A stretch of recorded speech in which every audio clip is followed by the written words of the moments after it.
आज के प्रोग्राम के आगाज़ में तो बांग्लादेश की सूरत हाल के ऊपर बात करेंगे और फिर पाकिस्तान के अंदर जो सियासी मामलात हैं उसको भी साथ रिलेट करेंगे। बांग्लादेश में ये सिचुएशन जो डेवलप हुई पिछले चंद रोज़ के अंदर, इसकी बुनियाद हसीना वाजिद ने कई साल पहले रखनी शुरू कर दी थी।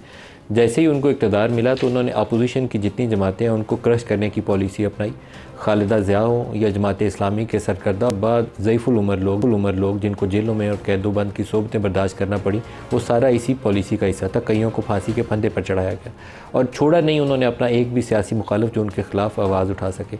और ये सिलसिला चलता रहा भारत की मांग पर। भारत इस प्रोसेस को बैक कर रहा था और उनकी फ़ौज भी इस प्रोसेस को इनिशियली सपोर्ट करती रही। लेकिन एक हद होती है, जब आप जुल्म हद से बढ़ जाए तो अवाम सड़कों पर आती है और अवाम का रद्द-ए-अमल नागुज़ीर था। सूनर और लेटर आना ही था, ये हो नहीं था सकता कि ना आए। सिर्फ it was just a matter of time कि उसका आगाज़ कब होता है। ट्रिगर उसके लिए ख़ुद हसीना वाजिद ने प्रोवाइड किया। जॉब कोटाज़ के ऊपर जो उन्होंने पॉलिसी रखी कि 71 के साने में जो अवामी लीग के साथ थे वो तो सारे जॉब कोटाज़ के हकदार और बाकी बांग्लादेशियों को उन्होंने दूसरे दर्जे का शहरी करार दे दिया। तो उसके रद्द-ए-अमल में स्टूडेंट्स जो थे उस सड़कों के ऊपर आए और स्टूडेंट्स को क्रश करने की पॉलिसी, अगर उसकी ओवरऑल माइंडसेट आपको देखना हो कि बांग्लादेशी साहब का वज़ीर-ए-आज़म का माइंडसेट क्या था, तो माइंडसेट ये था, उन्होंने कहा ये सारे दहशतगर्द हैं। अल्फाज का चुनाव तो किए, ये सारे दहशतगर्द हैं, इनको कुचल दिया जाए। तरीका क्या अपनाया? उन्होंने यूज़ ऑफ फोर्स किया। जो सिविलियन आर्म फोर्सेस थी उनको हुक्म दिया कि इनको क्रश किया जाए। 300 से ज़ायद उसके अंदर हलाकतें हुई।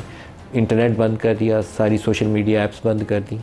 उसका नतीजा ये था कि लोगों में रद्द-ए-अमल कम होने के बजाय उसमें शिद्दत आई। पहले से ज़्यादा तादाद में लोग सड़कों के ऊपर मौजूद थे और आखिर में एक ऐसी स्टेज आई कि आज वो बांग्लादेशी आर्मी चीफ, बांग्लादेशी फ़ौज कहना चाहिए, एक इंडिविजुअल का डिसीजन नहीं होता। जब ऐसी स्टेज आ जाए कि आपको एक सिविलियन हुकूमत को चलता करना हो तो पूरी फ़ौज उसके अंदर शामिल हो जाती। उन्होंने ये फ़ैसला लिया और 45 मिनट्स हसीना वाजिद को दिए गए। तकरीर करने की इजाज़त मांगी, उससे भी इनकार किया गया और उनको स्पीच रिकॉर्ड करने की इजाज़त नहीं मिली। बांग्लादेशी आर्मी ने उनको एक सहूलत दिया कि उनको सेफ़ पैसेज दिया। एक मिलिट्री हेलीकॉप्टर के ऊपर उन्होंने बांग्लादेश छोड़ने में आफियत समझी और जाए पनाह कहाँ ढूंढी, वो भी एक एम्बैरसिंग रिपोर्ट है। जो अभी तक की इतलात ये हैं कि उन्होंने पहले अगरतला जाने का फ़ैसला किया, फिर दिल्ली में लैंड किया और अभी एक इंडियन टीवी चैनल है रिपब्लिक टीवी जो ये रिपोर्ट कर रहा है कि उनकी एयरपोर्ट के ऊपर ही, एयरबेस के ऊपर ही अजीत डोवल के साथ मुलाकात जारी है और हो सकता है कि उनकी अगली मंजिल जो है वो या बरतानिया हो या अमेरिका हो या कोई और मुल्क हो, क्योंकि शायद भारत उसको सियासी पनाह के ऊपर वहाँ जाए पनाह प्रोवाइड करने से गुरेज़ करे। गुरेज़ क्यों करे, उसकी भी पीछे एक लंबी हिस्ट्री है कि बाज़ जो इंडियन स्टेट्स बांग्लादेश से बॉर्डर करती हैं वहाँ अलहदगी की तहरीकें चल रही हैं और हसीना वाजिद कई सालों के साथ भारत को सपोर्ट करती थी उन तहरीकों को क्रश करने के लिए। लॉजिस्टिकल सपोर्ट जो थी वो भारतीय सरजमीन से, बांग्लादेशी सरजमीन से उन भारतीय रियासतों को जाती थी ताकि इंडियन आर्मी उन तहरीकों को काबू कर सके। ये वो सूरत हाल है जिसको इंडिया नहीं चाहेगा कि जो भी हुकूमत वहाँ बरसरे इक़्तिदार आती है हसीना वाजिद के बाद, उनसे इतने तनाव वाली कैफियत या इतने बुरे ताल्लुकात पैदा कर ले कि ये उनका रास्ता बंद हो जाए। नई हुकूमत क्या करेगी? क्या वो पाकिस्तान के साथ वैसा ही मुखासमाना रवैया अपनाएगी जैसे हसीना वाजिद का था? मेरा नहीं ख्याल है, क्योंकि हसीना वाजिद एक्सट्रीमिस्ट माइंडसेट की या एक बदले वाली जो सोच होती है ना, उसके अंदर वो आग जल रही होती है, वो वाली कैफियत उसके ऊपर हावी रही। 2009 से वो इक़्तिदार में थी लेकिन उसके अंदर तब्दीली हमने नहीं देखी। एक चीज़ वहाँ हुई है कि बांग्लादेश के अंदर उन्होंने हसीना वाजिद के दौर के अंदर ही अपनी बरामदात को खातिर तौर पर बढ़ा लिया, तकरीबन डबल कर लिया। पाकिस्तान की अगर 30 अरब डॉलर हैं तो वो 50-55 अरब डॉलर पे बैठे हुए हैं। ये वो तरक्की है जो बांग्लादेश को सपोर्ट करती है। लेकिन एक डिक्टेटोरियल रजीम जिसने पूरी अपोजिशन को क्रश कर दिया, वहाँ पर एक खाना जंगी वाली कैफियत पैदा कर दी, पोलराइजेशन पूरी सोसाइटी में पैदा होगी। क्या हमारे लिए इसके अंदर कुछ सीखने के लिए सबक या कोई लेसन मौजूद हैं? यकीनन है, क्योंकि पाकिस्तान के अंदर भी एक फ़िज़ा मौजूद है जो एक प्रोलॉन्ग पीरियड के लिए आप एक पॉपुलर मूवमेंट्स को क्रश करते हैं तो उसका कहीं ना कहीं जाके वे आउट निकलता है। वो लावा पक रहा होता है, जब फटता है तो फिर वो काबू से बाहर हो जाता है। बहुत से लोगों का ख्याल ये था कि ये जो अरब स्प्रिंग अरब वर्ल्ड में आई है, जिसके अंदर यमन की मिसाल देख लें, लीबिया की मिसाल देख लें, मुअम्मर कज़ाफ़ी लगता था कि उससे पावरफुल आदमी नहीं है, लेकिन जब गिराने पे आए वो लोग तो उन्होंने मिनटों में उसको, चंद दिनों के अंदर, उसके बाद में कज़ाफ़ी का ये नहीं पता कि उसका अंजाम क्या हुआ। ये वो सूरत हाल है जो इस रीजन में भी आएगी। बहुत से लोग देखते थे कि आएगी, लेकिन ये कहना मुश्किल था कि कैसे आएगी। बांग्लादेश को अगर आप अरब स्प्रिंग का साउथ एशिया के अंदर पहला कहें कि आगाज़ है तो इसका अंजाम क्या होगा, इसके ऊपर हमें सारों को गौर व फिक्र करना चाहिए। अवाम को डंडे के ज़ोर के ऊपर दबाना ज़्यादा अरसे तक मुमकिन नहीं होता, और फ़ौज और अवाम में तो कभी मिसट्रस्ट होना ही नहीं चाहिए। ये बांग्लादेशी फ़ौज ने बहुत समझदारी का मुजाहरा किया। उनके फॉर्मर आर्मी चीफ जो थे, पिछले चंद रोज़ से वो अपील कर रहे थे अपनी फ़ौज से कि आप इसके अंदर अवाम के सामने ना आए, क्योंकि लाखों की तादाद में जब लोग सामने खड़े हैं तो क्या करेंगे, गोली चला के उनको मारेंगे। फ़ौज तो एक तरीके से काबू करती है ना, सरहदों के ऊपर लड़ती है या जाने देती है या दुश्मन को मारती है, तो अपने अवाम के ऊपर फ़ौज कशी आप नहीं कर सकते। बांग्लादेशी आर्मी ने वही फैसला किया, उन्होंने अवाम के ख़िलाफ़ खड़े होने को तरजीह नहीं दी। पाकिस्तान के अंदर भी एक स्टेज आएगी कि हमें एक सिचुएशन डेवलप हो जाएगी जहाँ ये जो पोलराइजेशन की फ़िज़ा है, ये जो क्योस है, हम सारे मुखालफिन को दहशतगर्द कह के जेलों में नहीं डाल सकते, हमें इसका एक तस्फिया चाहिए होगा। नहीं करेंगे तो ये सिचुएशन जो बांग्लादेश में या ढाका में हमने देखी है, अगर यहाँ पैदा होगी तो फिर हमारे पास उसका रास्ता क्या होगा। आज जो प्रोग्राम में हमारे साथ शुरका है उनसे इसके ऊपर सवाल है। दो और आज के दिन की डेवलपमेंट्स हैं। एक इमरान खान का इंटरव्यू है जो उन्होंने रॉयटर्स को दिया। उन्होंने जो अल्फाज का चुनाव किया है वो बड़ा इंटरेस्टिंग है। उन्होंने कहा कि बहुत ही कोई बेवकूफ़ शख्स होगा जो फ़ौज से अच्छे ताल्लुकात नहीं चाहेगा। वो अपनी एक विंडो फ़ौज के लिए दोबारा ओपन कर रहे हैं। दूसरी तरफ से उस खुले दरवाजे को कोई रास्ता देखते हुए कोई बातचीत करने पे तैयार है या नहीं, अभी ये कहना बहुत कबल वक्त है। लेकिन इमरान खान अपनी रिपीटेडली पिछले चंद रोज़ के अंदर अपनी पोजीशन या पॉलिटिकल स्टैंड के अंदर तब्दीली ला रहे हैं। फ़ौज की तरफ से आज DGISPR की प्रेस कॉन्फ्रेंस थी। आज यौम इस्तेसाल कश्मीर भी है। 5 अगस्त 2019 जब भारत ने एक गस्बाना जो आपका कब्ज़ा पहले ही है उसको स्पेशल जो स्टेटस था कश्मीर की खसूसी हैसियत थी वो इंडियन कॉन्स्टिट्यूशन के अंदर वो शिकें ख़त्म कर दी, तो उसके हवाले से आज उन्होंने इजहार ख्याल भी किया। अपने पैनलिस्ट का आपसे तारुफ़ करवा दूँ, डॉक्टर तारिक फजल चौधरी साहब हैं हमारे साथ इस्लामाबाद स्टूडियोज़ में। बैरिस्टर वलीद इकबाल साहब हमें पाकिस्तान तहरीक इंसाफ से ज्वाइन करेंगे। इसके अलावा जनरल गुलाम मुस्तफ़ा साहब हमारे साथ हैं। सबको प्रोग्राम में खुश आमदीद कहते हैं। जनरल गुलाम मुस्तफ़ा, आपसे आगाज़ करूँगा। बांग्लादेशी सूरत हाल जहाँ फ़ौज के पास अब एक वाज़े दुराहा था, उनको एक चॉइस लेनी थी कि वो क्या करते, हसीना वाजिद के या उसके बेटे के इसरार के ऊपर लोगों के ऊपर चढ़ दौड़ते या हसीना वाजिद को चलता कर देते। उन्होंने दूसरा रास्ता अपनाया, लोगों को एम्ब्रेस किया। उन्होंने कहा कि लोगों के हम साथ हैं, लोगों से फासला नहीं है। आप इसको कैसे देखते हैं? बड़ी इंटरेस्टिंग डेवलपमेंट है इस पूरे रीजन के हवाले से, आप इसको कैसे देखते हैं? देखिए, एक तो बड़ा वाज़ेह है कि बांग्लादेश में जब अवाम ने महसूस किया कि उनके साथ जो कुछ भी हो रहा है वो उसको पसंद नहीं कर रहे, तो अवाम खड़े हो गए उसके लिए। और अवाम का खड़ा होना हुकूमत के लिए नमा फिक्रिया होना चाहिए। हसीना वाजिद गुज़श्ता जितने भी उनका दौर रहा है उसमें इस्तेसाल तो बड़ा एक छोटा सा लफ्ज़ है जो इस्तेमाल करेंगे आप उसमें। उन्होंने बाकायदा लोगों को बेगुनाहों को फांसी के तख्ते पर चढ़ाया, बड़ा इस पर फ़ख्र किया उन्होंने। और जिसकी वजह से एक जो राइट विंग जो उनका नासिर थे वो पहले ही उनके बहुत ख़िलाफ़ थे और उन्होंने कई दफ़ा इसका मुजाहरा भी किया। तो अब जो सूरत हाल बनी है इसमें तो ये तो बड़ा वाज़ेह है कि फ़ौज पाकिस्तान के पास फ़ौज जो बांग्लादेश की फ़ौज है उनके पास तो रास्ता और कोई नहीं था। अवाम के सामने, जैसा आपने कहा अपने इब्तिदाइये में, बिल्कुल अवाम खड़ी नहीं हो सकती। अवाम के सामने फ़ौज कभी खड़ी होना चाहिए ही नहीं है। और जब भी कहीं अवाम का या फ़ौज का आमना सामना होगा तो बहुत नुकसान सबका होगा। ख़ास तौर पे उस मुल्क का अगर ये बांग्लादेशी फ़ौज अवाम के सामने खड़ी हो जाती तो खून खराबा भी होना था, और जो अभी चांस है कि वो अपने आप को रिकवर कर पाएंगे वो चांस बिल्कुल ख़त्म हो जाता। तो बदकिस्मती ये है कि हम इस बात को किस तरीके से देख रहे हैं। हमें देखना ये चाहिए कि फ़ौज पाकिस्तान के दरमियान जो अवाम के दरमियान जो फ़ैसला पैदा करने की कोशिश की जा रही है कि कौन से ऐसे अनासर हैं, क्या उनकी हम सरकोबी करने के लिए क्या तरीक़ेकार इख्तियार करना चाहिए, क्या एक ऐसा दाह अमल तैयार होना चाहिए जिससे ये मामलात यहाँ तक ना पहुँचे। मैं तो यहाँ तक भी कहने को तैयार हूँ कि DGISPR को ये प्रेस कॉन्फ्रेंस करनी पड़ रही है बार बार, इसमें मुझे हुकूमत नज़र नहीं आ रही हमारी। और ये जो एक वाइड है अवाम के दरमियान और आपको नज़र आ रहा है और हुकूमत के दरमियान। जी जनरल गुलाम मुस्तफ़ा, लेकिन आज बांग्लादेश की सूरत हाल देखते हुए आपको लगता नहीं है कि हमें अपनी पूरी जो स्ट्रेटजी है वो लोगों के हवाले से, अवाम के हवाले से, तहरीक इंसाफ के हवाले से, 9 मई के अंदर जो वाक़यात हुए उसके अंदर जो हमने पकड़ दकड़ की है उस हवाले से रीथिंक करनी चाहिए और एक रेड लाइन ड्रॉ करनी चाहिए? एक तो वो हार्डकोर एलिमेंट जिसमें आप फ़ौज के रिटायर्ड लोगों को कह सकते हैं कि वो तकसीम डाल रहे हैं कि उकसाया जाए, फ़ौज के आर्मी चीफ़ के ख़िलाफ़ कोई बगावत हो जाए, इस तरह की वो कैंपेन चलाते हैं उनके दरमियान में, और पॉलिटिकल वर्कर्स के दरमियान में, सियासी वर्कर्स की हमें तखसीस करनी पड़ेगी कि ये सियासी बुनियादों के ऊपर तहरीक इंसाफ के हमायती थे, नारे मार रहे थे, वो बंदा फ़र्क है या वो बंदा जो एक ऑर्गेनाइज तरीके से उकसा रहा है कि ये आर्मी चीफ के ख़िलाफ़ बगावत कर दो? क्या हमें ये तखसीस नहीं करनी चाहिए? नहीं तो फासला या फ़ौज के ख़िलाफ़ मिसट्रस्ट जो है वो अवाम में पैदा होगा, हमें इसकी फ़िक्र नहीं करनी चाहिए? हमें बहुत फिक्र करनी चाहिए। कोई फौज अवाम की टोटल सपोर्ट के बगैर लड़ नहीं सकती। लड़ती है तो पूरी कौम लड़ती है, और फौज से उसके हाथ में, कौम के हाथ में एक हथियार इसे इस्तेमाल होना चाहिए। बिल्कुल आपकी बात सही है कि ये जो फासला पैदा करने की कोशिश की जा रही है, जो करने वाले जो अनासर हैं, ऐसे जो तमाम अनासर हैं जो हार्ड कोर, जिनका चाहे 9 मई से ताल्लुक है या दूसरे वाक़यात से ताल्लुक है, इन सब का और बाकी लोगों का हमें तशख़ीस कर लेनी चाहिए थी और कर लेनी चाहिए। ये वो जगह है जहाँ पे मैं ये समझता हूँ कि हुकूमत वक्त का बहुत मेजर रोल होना चाहिए, और हुकूमत अपना रोल प्ले करते हुए नज़र नहीं आ रही।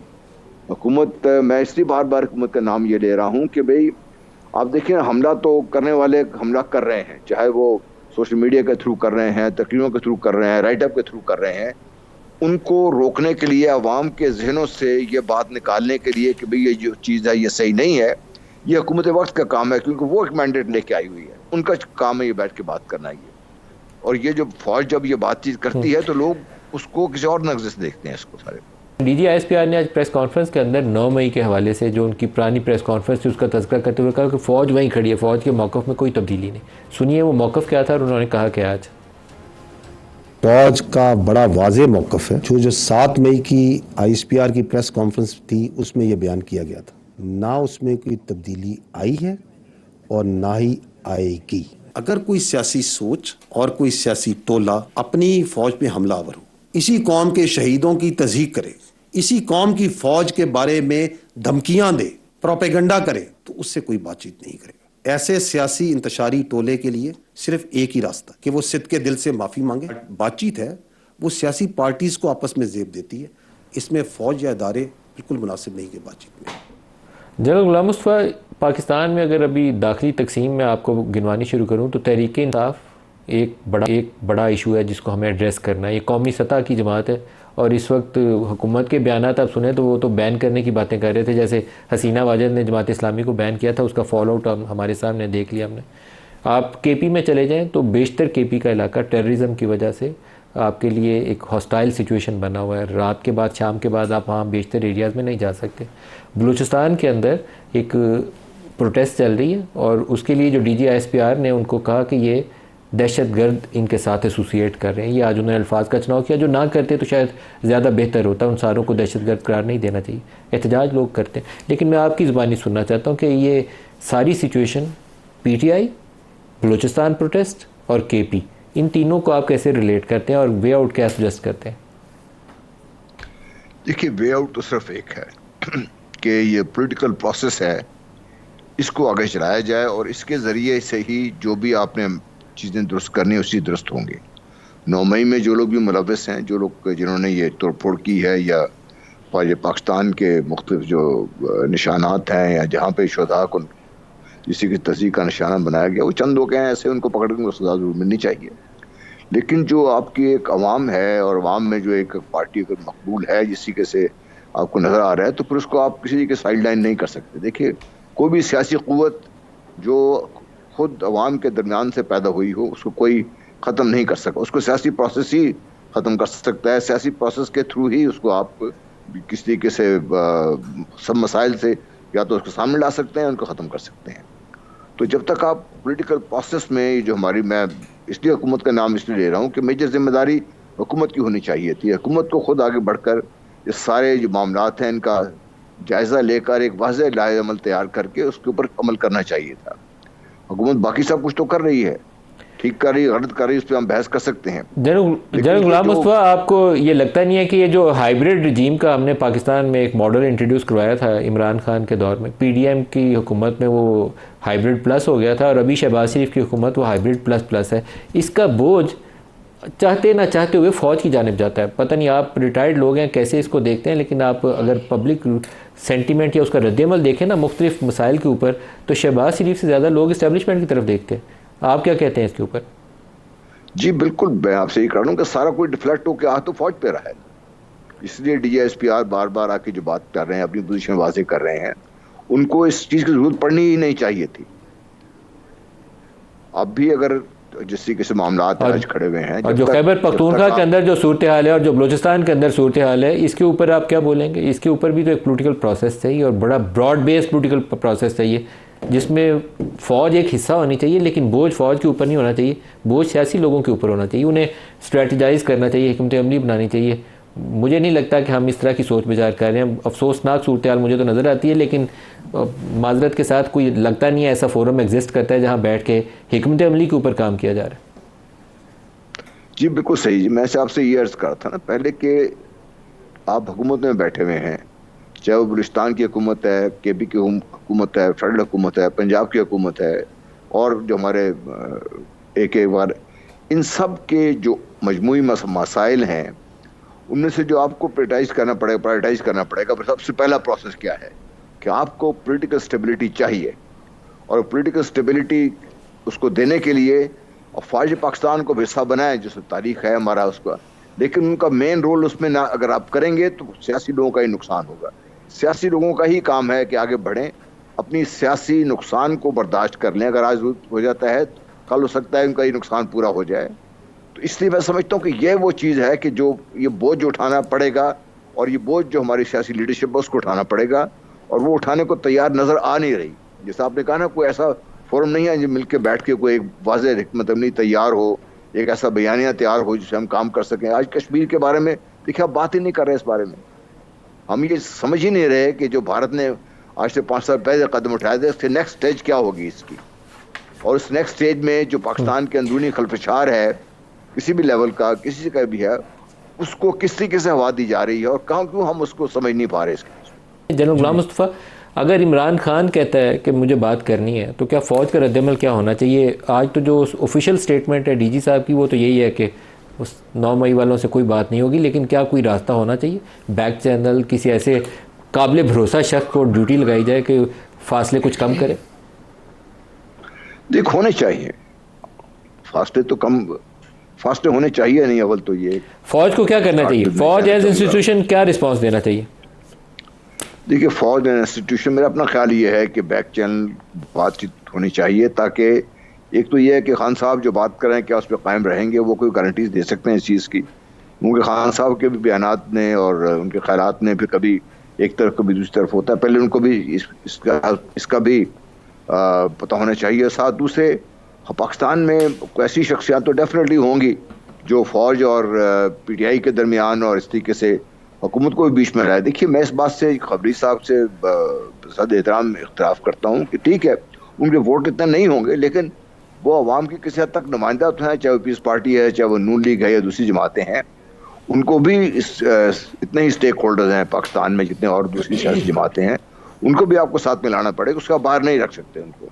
और अगर यही सही हुकूमत लीड ले इस चीज़ में, और हुकूमत ले क्या है पीछे फ़ौज पाकिस्तान का जो भी बातचीत है, हुकूमत अगर सामने आएगी, बातचीत करने के तैयार हो जाएगी, मीराज़ाम साहब खुद इसकी इनिशिएटिव लेंगे। टाइम मेरे पास खत्म हो गया जनरल साहब, हो सकती है। टाइम खत्म हो गया। जनरल गुलाम मुस्तफ़ा, बैरिस्टर वलीद इकबाल साहब और डॉक्टर साहब, सबका बहुत शुक्रिया। आज के लिए इतना इजाज़त दीजिए। अल्लाह हाफ़िज़।